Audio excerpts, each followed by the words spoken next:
Hello दोस्तों, मैं हूं शिवांगी और वेलकम टू माय चैनल। दोस्तों, लर्निंग बढ़ेगी तभी तो अर्निंग बढ़ेगी और मैं आज के इस सेशन में आपके साथ शेयर करने वाली हूं एक बहुत इंटरेस्टिंग और knowledgeable book, the psychology of money. दोस्तों, ये बुक पढ़ने के साथ साथ समझना भी बहुत जरूरी है क्योंकि ये साइकोलॉजिस्ट पे डिपेंड है। दोस्तों, क्या आपने अब तक मेरे चैनल को सब्सक्राइब किया है तो जल्दी से इसे सब्सक्राइब करें, लाइक और शेयर भी करिए। और दोस्तों, ये वीडियो एंड तक देखना मत भूलिएगा क्योंकि इसमें मैंने बहुत प्रैक्टिकल एक मोतीलाल ओसवाल कंपनी के फाउंडर रामदेव जी अग्रवाल, इनकी एक पोर्टफोलियो संबंधी थ्योरी भी शेयर की हुई है जिससे आपका पोर्टफोलियो बनाने में आपको भी शायद बहुत बड़ी मदद मिल सकती है। दोस्तों, क्या आपको पता है अमेरिका में लोअर क्लास के लोग भी पर साल $400 से ज्यादा रुपए लॉटरी पे खर्च कर देते हैं। इसका मतलब इंडियन करेंसी के हिसाब से 30,000 रुपीज। तो दोस्तों, ये क्या करते हैं, ये सारे पैसे पे के लॉटरी टिकट खरीदे करते हैं। अगर आपको इनको कोई प्रॉब्लम भी आ जाए तो भी इनके पास पैसे नहीं रहते हैं। तो हम लोग बोलेंगे कि फिर ये पैसे ये लोग सेव क्यों नहीं करते, लेकिन इन लोगों का मानना ऐसा है कि हम कितना भी चाहे तो हमें लॉटरी टिकट के बिना हम अमीर नहीं बन सकते। इसका मतलब क्या, वो ज्यादा लक पर डिपेंड रहते हैं और वो सोचते हैं कि हार्डवर्क करके हम कभी भी अमीर नहीं बन सकते। बेसिकली देखा जाए तो दोस्तों, ये हो गई मेंटालिटी जो वहां के लोगों की है कि हम लोगों को अगर अमीर बनना है तो ज्यादा से ज्यादा हमें लॉटरी खरीदी करनी पड़ेगी, लॉटरी लेने पड़ेगी। दोस्तों, फिर भी लॉटरी के टिकट कितने लोगों को ये प्राइस मिलता है, कुछ आइडिया है? तो दोस्तों देखिए, इसका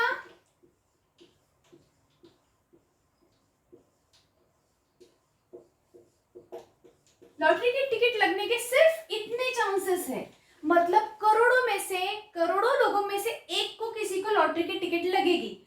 फिर भी इतने सारे लोग, बहुत ज्यादा लोग लॉटरी के टिकट पे पैसा खर्च देते क्योंकि ये हार्डली बिलीव करते हैं ऑन लक, लेकिन ऐसा नहीं है।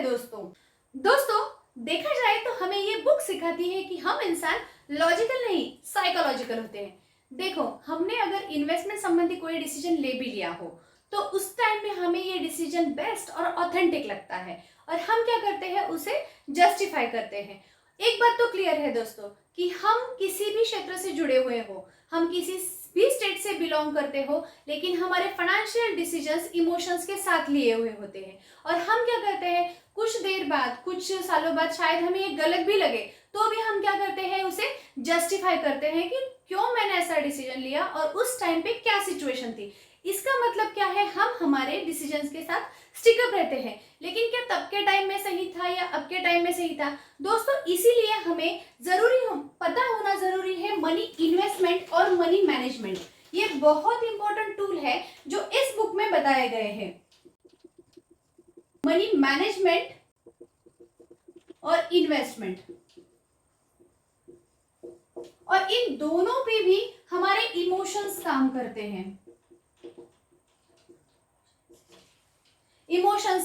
हैं, तो दोस्तों, तो आज मैं इस बुक में कवर करने वाली हूं कुछ ऐसे इंपॉर्टेंट पॉइंट्स मॉर्गन हाउसल द्वारा दिए गए हैं जो हमारे मनी ब्लूप्रिंट बनाने में बहुत बड़ी हेल्प कर सकते हैं और ज्यादातर हमारे डिसीजन ऑथेंटिक और प्रैक्टिकल हो, ना कि इमोशंस के साथ जुड़े हुए हो। इससे क्या होगा, शायद हमारी बहुत ज्यादा जो मनी लूजिंग है वो भी कम हो सकती है और ज्यादा से ज्यादा हमारे 99% हमारे डिसीजन भी करेक्ट हो सकते हैं। इसीलिए दोस्तों, हमें मनी, अगर आप सोचो तो ऐसा सोचोगे कि मनी इट इज नॉट कि किसी भी पैसा ये कोई लाइव थिंग नहीं है, तो इसकी साइकोलॉजी कैसे हुई? लेकिन हाँ दोस्तों, ये भी साइकोलॉजिकली ही काम करता है। वो कैसे काम करता है, यही हमें ऑथर ने इस बुक में बताया गया है। तो let's go to the further points. दोस्तों, लेसन नंबर 1 है ट्रू वेल्थ। हमें ये समझना जरूरी है कि ट्रू वेल्थ क्या है। दोस्तों, जब भी हम किसी को बड़े सी गाड़ी में देखते हैं या फिर बड़ा किसी का बंगला देखते हैं या फिर उसकी वेकेशनल टूर देखते हैं तो हम इससे अंदाजा लगाते हैं कि ये कितना रिच आदमी होगा या फिर कितना अमीर आदमी होगा। लेकिन हम उसके अदर साइड में उसका लो लोन का ईएमआई नहीं देखते, या फिर उसके कोई कर्जे है वो नहीं देखते, उसका फ्रस्ट्रेशन नहीं देख पाते। हम सिर्फ वही देखते हैं वो जो वो शो ऑफ करते हैं। तो दोस्तों, क्या ये ट्रू वेल्थ है या फिर ट्रू वेल्थ है क्या? यही हमें मॉर्गन हाउसल द्वारा दिखाई गई है। असल में दोस्तों, जब भी कोई भी आदमी, जब भी कोई ऐसा कहता है कि वाह यार ये क्या कार है, वाह ये क्या बंगलो है, तो वो really appreciate to that people? वो क्या रियली उनकी अप्रिशिएशन करता है जिनके पास वो कार है या जिनके पास वो बंगलो है? जी नहीं, वो क्या करता है, उन कार की अप्रिसिएशन करता है या फिर बंगलों का करता है। इसका मतलब क्या है, कोई भी चाहता है कि लैविश लाइफस्टाइल हो, कोई भी चाहता है कि रिच लाइफस्टाइल हो। इसका मतलब उन्हें उस आदमी की वैल्यू नहीं है, या फिर वो नहीं देख पाते कि उनके पीछे, उस आदमी के पीछे क्या क्या प्रॉब्लम्स है। इसका मतलब क्या हुआ कि हम लोग खर्चा बढ़ाना चाहते हैं, लैविश लाइफस्टाइल, यानी हम लोग पैसा खर्च करके वो सब आरामदायक चीजें हम खरीदी करना चाहते हैं और वो चीजों के साथ ही जीना चाहते हैं। इसका मतलब सही में ये हुआ कि हम लोग अमीर होना इसका मतलब खर्च करना समझते हैं। तो दोस्तों, ऐसा नहीं है। हम जो खर्च करना मतलब अमीरी नहीं हो सकती। ज्यादातर हमारी लाइफ में वैल्यूएबल क्या है तो वो है टाइम। और अमीरी का सही मतलब है कि हमारा टाइम हम हमारे हिसाब से स्पेंड कर सके, जहां भी हो हमारे उस टाइम को हम विदाउट एनी बाउंडिंग हम हमारा टाइम कहीं भी लगा सके। यही है ट्रू वेल्थ। और यही मॉर्गन हाउसल द्वारा यही कहा गया है कि अगर आपको ट्रू वेल्थ समझनी है या सही में रिच पर्सन बनना है, तो आपको खर्च करने पे फोकस नहीं करना है। खर्च करने पे फोकस नहीं करना है तो आपको बचत करने पे फोकस करना है। बचत करने पे फोकस करना है, सेविंग करने पे फोकस करना है, इन्वेस्टिंग करने पे फोकस करना है। तभी आप रिच बन सकते हो, तभी आप रिच बन सकते हो। अगर आप यही सोचोगे पहले से ही मेरे पास बहुत 30 लाख की कार हो, या मेरे पास 50 लाख का बंगला हो, या फिर 1 करोड़ की बंगला हो, ऐसा अगर आप सोचते हो तो आप रिच नहीं बन रहे हो। आप वो खर्च करके पैसा, आप ट्रू वेल्थ आपकी कम कर रहे हो। इस बुक में दिया गया दूसरा लेसन है, वो है पे प्राइस फॉर एवरीथिंग। दोस्तों, अगर आपको मान लो आपको एक कार खरीदनी है तो आप क्या करोगे? समझो हमारी कार 12 लाख रुपीस की है, तो पे 12 लाख रुपीस। दूसरा, अगर हम 12 लाख रुपीस नहीं पे कर पा रहे तो choose second hand car. Second hand car जो 12 लाख की बजाय 6 लाख में आ जाएगी। या फिर थर्ड,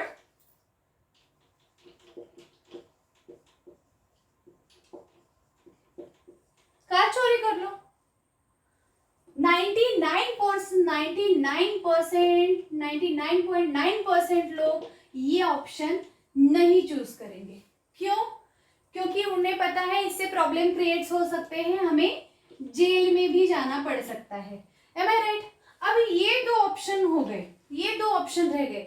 अब हमें कोई भी कुछ भी चीज हमें चाहिए, कुछ भी पाना हो, तो वी हैव टू पे प्राइस फॉर एवरीथिंग। हमें क्या करना पड़ेगा? उसके लिए पे करना पड़ेगा। इसके लिए हमें 12 लाख रुपीस एकदम से देने होंगे, या फिर हम इसे ईएमआई के तौर पर भी दे सकते हैं, या फिर सेकेंड हैंड कार भी लेंगे तब भी हम वैसे ही करेंगे, ईएमआई देंगे। इसका मतलब क्या है? अगर हमें कुछ भी पाना हो तो हमें उसे के लिए देना पड़ेगा। इसके लिए क्या करना पड़ेगा? इसके लिए हमें ऑथर कहते हैं कि इसके लिए आपको मनी मैनेजमेंट और इन्वेस्टमेंट सीखना बहुत जरूरी है। और ये सीखने के लिए आप स्टॉक मार्केट में शेयर्स भी ले सकते हैं और इंडेक्स फंड में भी इन्वेस्ट कर सकते हैं। ऑथर कहते हैं कि आपको स्टॉक मार्केट में इन्वेस्टमेंट करना सीखना होगा। इसके लिए आप शेयर्स भी ले सकते हैं और इंडेक्स फंड में भी आप इन्वेस्ट कर सकते हैं। लेकिन हाँ, उन्होंने कहा है मार्केट की स्टडी करके, आपको मार्केट का फंडामेंटल एनालिसिस करना बहुत जरूरी है। दोस्तों, अब जो मैं थ्योरी आपको बताने वाली हूँ वो है थ्योरी मोतीलाल ओसवाल के फाउंडर रामदेव अग्रवाल इन्होंने शेयर की हुई है। दोस्तों इससे आपका पोर्टफोलियो भी अच्छा बन सकता है, इसलिए पहले ये थ्योरी समझते हैं। ये पोर्टफोलियो थ्योरी देखिए क्या है। पहले समझिए हमने 10 कंपनीज, 10 शेयर स्टॉक मार्केट के 10 कंपनीज हमने चूज कर लिए, 10 कंपनी के शेयर हमें लेना है। तो हमने 10 कंपनीज में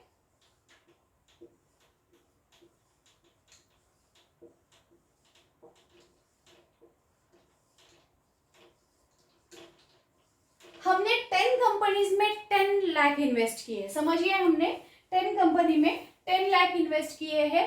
पर हिसाब से हर कंपनी में पर है 1 लाख रुपीस। ऐसा करके हमने क्या किया, 10 लाख रुपीस हमने यहाँ पे इन्वेस्ट किए हैं। हर कंपनी में हमने 1 लाख रुपए हमने इन्वेस्ट किए है। 10 क्या हमारी पूरी इन्वेस्टमेंट हो गई 10 लाख रुपीस की। पूरी इन्वेस्टमेंट हमारी 10 लाख रुपीस की हुई। अब सोचिए हमने ये जो मनी है, ये 10 लाख रुपीस हमने 20 साल के लिए शेयर मार्केट में इन्वेस्ट कर दिए, स्टॉक मार्केट में ये 20 साल के लिए हमने इन्वेस्ट कर दिए। तो समझिए अगर क्या हो सकता है इसमें, लायबिलिटीज क्या है, क्या हो सकता है, प्रोबेबिलिटी क्या है कि क्या हो सकता है, क्या समझिए हम अगर ऐसे प्रोबेबिलिटी मान के भी चले कि पहले 4 कंपनी पूरी तरह लॉस में चली गई, पहले 4 कंपनी पूरी तरह लॉस में चली गई, मतलब हमारे जो 1 लाख है ये 1 लाख रुपीस, ये 1 लाख रुपीस ये पूरी तरह से जीरो में कन्वर्ट हो गए। एम आई राइट? ये पूरी तरह से जीरो में कन्वर्ट हो गए। क्यों? क्योंकि हमारे ये 4 कंपनीज है ये पूरी तरह लॉस में चली गई है। अब नीचे की जो 4 कंपनियां हैं ये नो प्रॉफिट और नो लॉस, नो प्रॉफिट और नो लॉस की तहत है। चलो मतलब इन जो 1 लाख होते ये पूरी की तरह नो प्रॉफिट नो लॉस, इससे 4 लाख हमारे बच गए, जैसे हमने 20 साल पहले इन्वेस्ट किए थे। अब क्या हो गया 9 और 10, समझिए 10 में से 2 तो सही हो सकते हैं, ये प्रोबेबिलिटी है दोस्तों। प्रोबेबिलिटी पता है ना आपको कि कितने में से कितने सही आएंगे। तो हमारे 10 में से 10 डिसीजन जो हमने लिए हैं उसमें से मान के चलिए सिर्फ हमारे 2 ही डिसीजन सही आए हैं। तो हमें क्या किया, एक में हमें 50% का रिटर्न मिला और एक में हमें 60% का रिटर्न मिला। ओके, बाकी में हम 4 कंपनियों में जीरो हैं, हम एक नो प्रॉफिट नो लॉस में हैं, और यहाँ पे हम लोग 50 to 60% एज्यूम करके चलते हैं, क्योंकि 10 में से कोई 2 कंपनियां तो रन करेंगे ही करेंगे, ऐसा है। तो हमें यहाँ पे कितना हुआ 50 लाख रुपीस और यहाँ पे हो गया 60 लाख रुपीस। ये हमने एज्यूम किया कि 10 में से 2 कंपनियां हमारी चली है और इतना हमें प्रॉफिट हुआ है, ये 20 साल बाद, 20 इयर्स। तो हमने दोस्तों क्या किया, 20 साल के लिए 10 लाख रुपए इन्वेस्ट किए, वो भी अलग अलग 10 कंपनियों में। तो हमारे एग्रीगेट कितने हुए, पहले 4 कंपनियां हमारी पूरी लॉस हो गई तो 0, प्लस ये नो प्रॉफिट और नो लॉस में है ये 4 लाख रुपीस, इसमें 50 लाख रुपीस और 60 lakh rupees, 50 plus 60 lakh rupees, तो इसका टोटल हो गया 1.40 CR। Am I right? हमने इन्वेस्ट किए हैं 10 लाख और 20 इयर्स के लिए हमें मिले हैं 1.14 करोड़ रुपीस, जिस अप्रोक्सीमेट 20.1% रिटर्न्स। कितने रिटर्न्स मिले हमें, 27.1%। इतने ज़्यादा रिटर्न्स हमें मिले हैं पूरे 10 लाख के ऊपर। अगर हमारे 2 डिसीजन ही सिर्फ सही है, 8 डिसीजन भी हमारे गलत होते हैं, तो भी हमें इतना रिटर्न्स बड़ा मिलता है। और यही है रामदेव अग्रवाल जी के सक्सेस का पोर्टफोलियो। मतलब ये हम भी अप्लाई कर सकते हैं। कैलकुलेटिव रिस्क और फंडामेंटल एनालिसिस, ये 2 बेसिक चीजें हैं जो हम करके हमारा भी अच्छा खासा पोर्टफोलियो क्रिएट कर सकते हैं। दोस्तों हमारा लेसन नंबर 3 है being rich versus staying rich. दोस्तों रिच बनने के लिए बहुत सारे वेज है, इसका मतलब हमें पैसा कमाने के लिए बहुत सारे वेज है जिससे हम पैसा कमा सकते हैं। लेकिन रिच बने रहने के लिए, मतलब staying rich, there is only one formula, money management. मतलब अगर हमें रिच बनने के लिए कुछ भी हम कर सकते हैं, लेकिन रिच बने रहने के लिए हमें प्रॉपर मनी मैनेजमेंट करना होगा। मतलब दोस्तों इतिहास में बहुत सारे ऐसे लोग हैं जो बहुत सारा पैसा कमा के भी बहुत सारा पैसा गवा चुके हैं। दोस्तों मानो 88% लोग हैं जो सेल्फ मेड मिलेनियर है। 88% लोग हैं जो सेल्फ मेड मिलेनियर है, लेकिन इसमें से 10% लोग हैं जो 10 सालों के बाद अपना सारा पैसा गंवा देते हैं। आप हमारे सामने कई ऐसे भी एग्जाम्पल है जो लॉटरी विनर्स रहते हैं। वो लॉटरी विनर्स क्या करते हैं, कुछ सालों बाद सारा का सारा पैसा वो गंवा देते हैं। इसलिए दोस्तों हमें कितना भी पैसा हम क्यों ना कमा ले, लेकिन मनी मैनेजमेंट करना बहुत जरूरी है। मतलब ज्यादा मुश्किल क्या है, मुश्किल पैसा बनाना नहीं है, मुश्किल पैसा कमाना नहीं है, लेकिन स्टेइंग रिच अमीर बने रहना बहुत ज्यादा मुश्किल है। इसलिए दोस्तों ये हमें मनी मैनेजमेंट स्किल सीखना बहुत जरूरी है। दोस्तों हमारा लेसन नंबर 4 है हैव पेशेंस। मार्केट बढ़ रहा है या फिर मार्केट घट रहा है, मार्केट में गिरावट है या फिर मार्केट में तेजी है या मंदी है, खुद को इतना अनब्रेकेबल बनाइए कि मार्केट में कुछ भी हो आप पे फर्क नहीं पड़ना चाहिए। दोस्तों ज्यादातर लॉन्ग टर्म इन्वेस्टमेंट पे फोकस कीजिए, और यही है सक्सेसफुल होने का वॉरेन बफे का राज।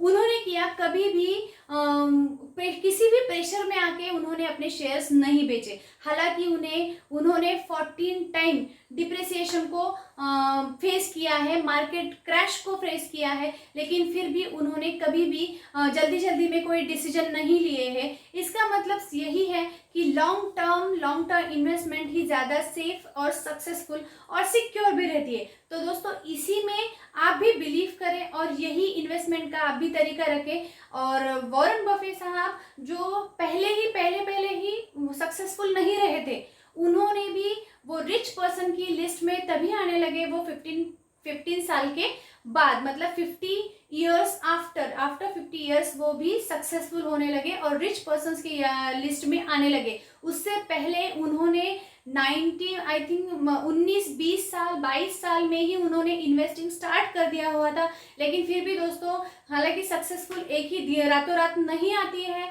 उन्होंने भी उस पर काफ़ी मेहनत की थी। लेकिन हाँ, उनका बहुत बड़ा ये भी गुण है हैव पेशेंस, और कुछ एनालिटिक्स ज़रूर करें और खुद पर शांति बनाए रखें कि जैसे हमें ज़्यादा से ज़्यादा अच्छे रिजल्ट्स मिल सके।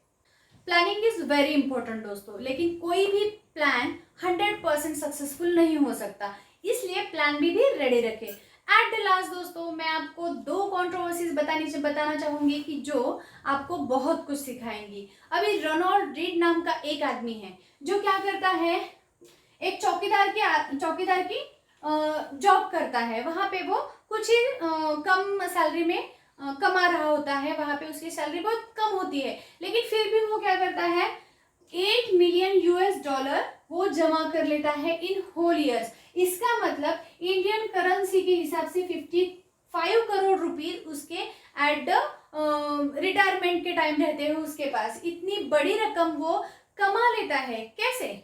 मनी मैनेज करके, मनी सेव करके और इन्वेस्टिंग की आदत डाल के। ये आदत बहुत जरूरी है दोस्तों। और दूसरा जो एग्जांपल है वो है फ्लेक्सॉन का। जो फ्लेक्सॉन एक पढ़ा लिखा आदमी है जो सीखा हुआ है, मल्टीनेशनल कंपनी में जॉब भी करता है, लेकिन उसकी लायबिलिटीज ज्यादा है और लायबिलिटीज ज्यादा होने के कारण वो ज्यादा खर्चे करता है और इसी कर्जे और खर्चे के कारण वो कुछ पैसा नहीं कमाता और दिवालिया हो जाता है। तो दोस्तों इस बुक ने हमें बताया है कि अमीर बनना आसान है, लेकिन अमीर बने रहना बहुत मुश्किल। और सिर्फ हम अमीर तभी बने रह सकते हैं जब हम ये साइकोलॉजी समझ लें, और तभी हम खुद को सेटिस्फाइड कर सकते हैं जब हम मनी मैनेजमेंट करें, मनी सेव करें, मनी इन्वेस्ट करें।